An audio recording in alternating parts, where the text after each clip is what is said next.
This is not a both sides story, period.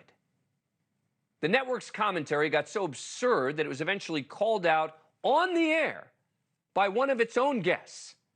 Jonathan Greenblatt, the director of the Anti-Defamation League, blasted MSNBC's coverage during his appearance on MSNBC on Morning Joe.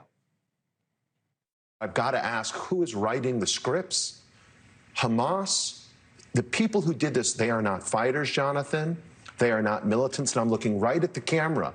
They are terrorists. It is a barbarian who rapes and brutalizes women. This was a massacre that was pre-planned.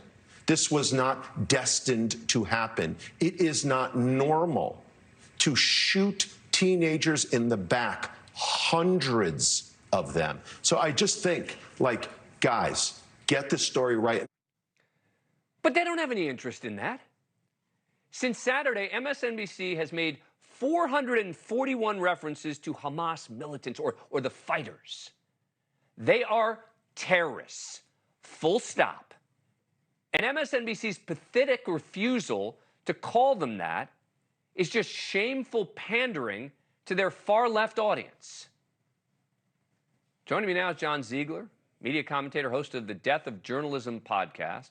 John, thanks so much for coming on the show. Appreciate it. All right, so do you expect, and I guess this is sadly a question that I know the answer to, will there be any repercussions for these MSNBC hosts who push this narrative? Well, they might get a delay in their raises. Look, I appreciate and agree with your righteous indignation here, Dan. I think it's well placed. I think we have a perfect storm of circumstances. I think the two sides charade is a big part of this. I love your example of what happens in a police shooting when there is no nuance. There's other examples I can come up with in the last few years where all of a sudden the two sides need to be told story doesn't count in journalism. But I think there's some deeper issues going on.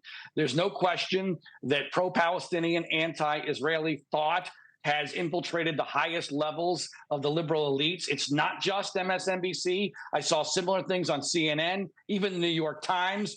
Forbes had an outrageous headline that they had to withdraw from Twitter.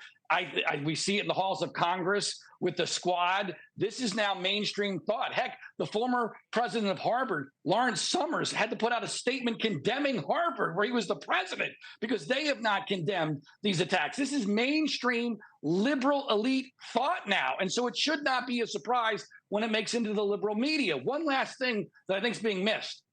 I think that you've mentioned Donald Trump, understandably. I agree with you going after him for making this political. But I think the left sees this as a dangerous issue. I think they see Netanyahu as a Trump-like figure. There's a clear connection between Netanyahu and Trump. And I think they believe that if Netanyahu is successful here and if America rallies around Netanyahu, that this will have the effect of helping Donald Trump in next year's election. If only for no other reason, I think just the virtue of the fact that there's a connection between Netanyahu and Trump makes the left-wing media immediately knee-jerk react against Israel. And that's coming from someone who is a conservative who does not support Donald Trump.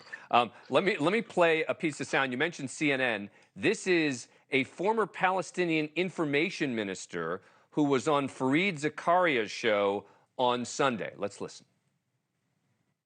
What Hamas is doing is they're targeting Israeli civilians, women, children, grandmothers. No, they are not. I think Hamas mainly attacked military establishments, military installations. And most of the people they have arrested and taken as war prisoners are military people. This is like Baghdad Bob back in the day. I mean, just a guy putting him on television to just spout off lies about what's happening. You stole my line, Dan. I was going Baghdad Bob as soon as I heard that. You're 100% right. I think the main issue here is there's some times in which there's a clear delineation between right and wrong. This is one of those times, but elements of the liberal media are not set up for this. And of course, we have the bizarre specter of where it's Jewish people in this country tend to vote Democratic to this day and tend to be more liberal, and yet you have the Republican Party seemingly fighting more for Israel and the right-wing media fighting more for Israel. We're living in an upside-down world, and this is a really horrific example of that. John Ziegler, as always, thank you for coming on. Appreciate it. Thank you, Dan. Thank you for watching. Go to newsnationnow.com to find News Nation on your cable provider. And don't forget to click the red subscribe button below to get more of News Nation's fact-driven, unbiased coverage.